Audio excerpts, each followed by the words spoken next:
자, 안녕하세요. 혹시 CFD나 외환거래 해보셨나요? 그럼 슬리피지라는 말 한 번쯤은 들어보셨을 텐데요.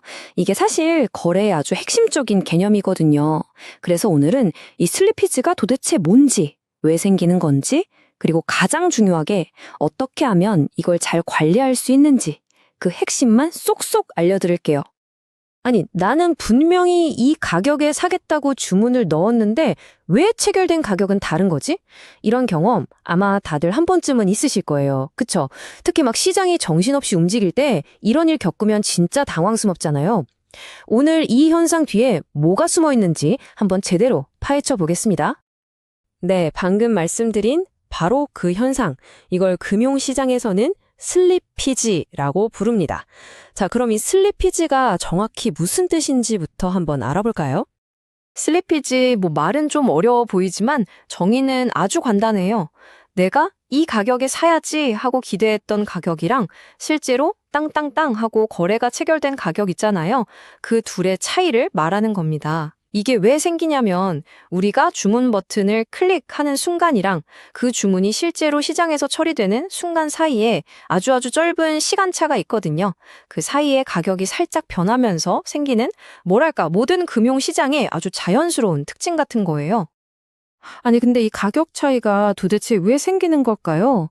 그냥 딱 그 가격에 체결되면 좋을 텐데 말이죠. 지금부터 슬리피지가 발생하는 주요 원인들을 하나하나 뜯어보겠습니다. 슬리피지를 일으키는 대표적인 주범은 크게 세 가지가 있습니다. 바로 시장의 유동성, 그리고 가격의 변동성, 마지막으로 주문이 처리되는 속도, 즉 지연 시간인데요. 자, 하나씩 차근차근 살펴볼게요. 자, 첫 번째 원인, 바로 높은 변동성입니다. 여기 그래프처럼요. 예를 들어서 막 중요한 경제 지표가 발표되거나 전혀 예상치 못한 뉴스가 터지면 시장 가격이 정말 순식간에 위아래로 요동치잖아요. 내가 주문을 클릭하는 그 찰나의 순간에도 가격이 휙 변해버리니까 슬리피지가 발생하기 딱 좋은 환경이 되는 거죠. 두 번째 원인은 낮은 유동성이에요.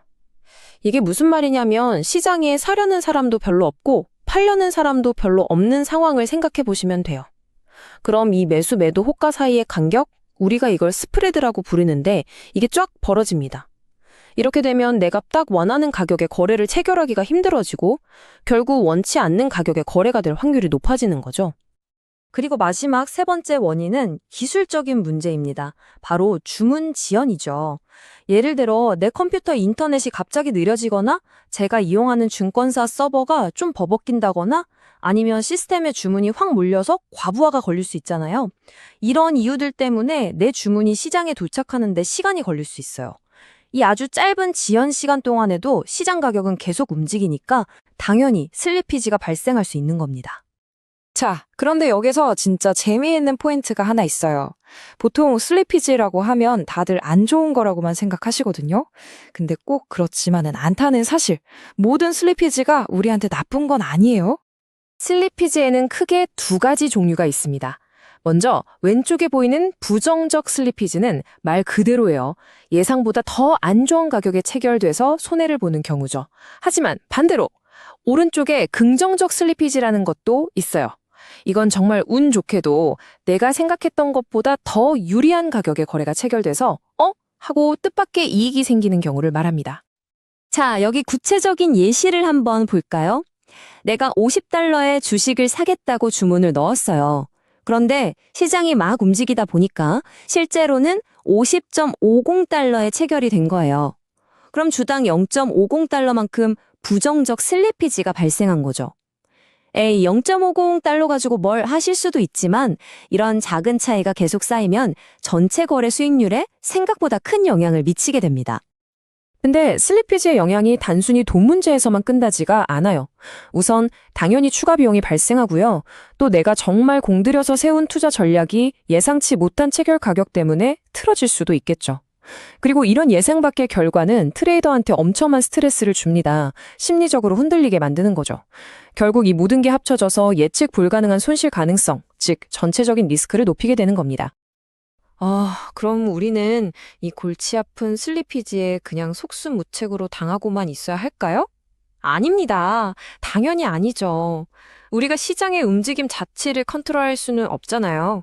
하지만 이 슬리피지의 영향을 최소화하기 위해서 아주 현명하게 대응할 수는 있습니다. 자, 몇 가지 아주 효과적인 방법들을 알려드릴게요. 첫째, 지정가 주문을 활용하는 겁니다. 내가 딱 원하는 가격이 아니면 아예 체결되지 않도록 못을 박아두는 거죠. 둘째, 거래 플랫폼에서 허용할 수 있는 최대 슬리피지 범위를 미리 설정해두는 방법도 아주 유용해요. 셋째, 주요 경제 지표 발표처럼 변동성이 아주 클 것 같은 시간대는 살짝 피해서 거래하는 지혜가 필요하고요. 마지막으로 거래량이 많아서 유동성이 풍부한 시장을 선택하는 게 기본 중의 기본입니다.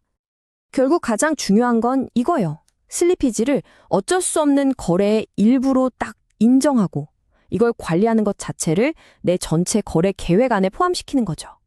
자, 그럼 핵심적인 리스크 관리 전략은 뭐가 있을지 한번 살펴볼까요? 성공적인 리스크 관리는 크게 이 4가지 단계로 이루어집니다.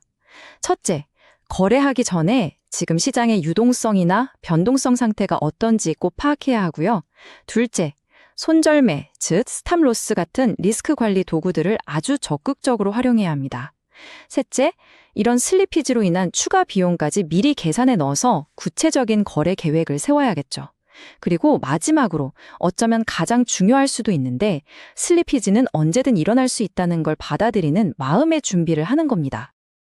자, 그럼 오늘 내용의 핵심만 다시 한번 정리해 볼까요? 슬리피지는 내가 예상한 가격과 실제 체결된 가격의 차이를 말하고 주로 시장의 변동성, 유동성, 그리고 주문 지연 때문에 발생한다는 거. 그리고 이걸 효과적으로 관리하려면 지정가 주문을 활용하거나 변동성이 심한 시간대를 피하고 또 여러 리스크 관리 도구를 잘 쓰는 게 정말 중요하다는 점 꼭 기억해 주세요. 오늘 저희가 함께 알아본 내용을 바탕으로 마지막으로 여러분께 이 질문을 한번 던져보고 싶네요. 지금 여러분의 거래 계획은 이 피할 수 없는 시장의 변수인 슬리피지를 제대로 고려하고 있습니까? 성공적인 투자를 위해서 오늘 한번 꼭 점검해 보시길 바랍니다.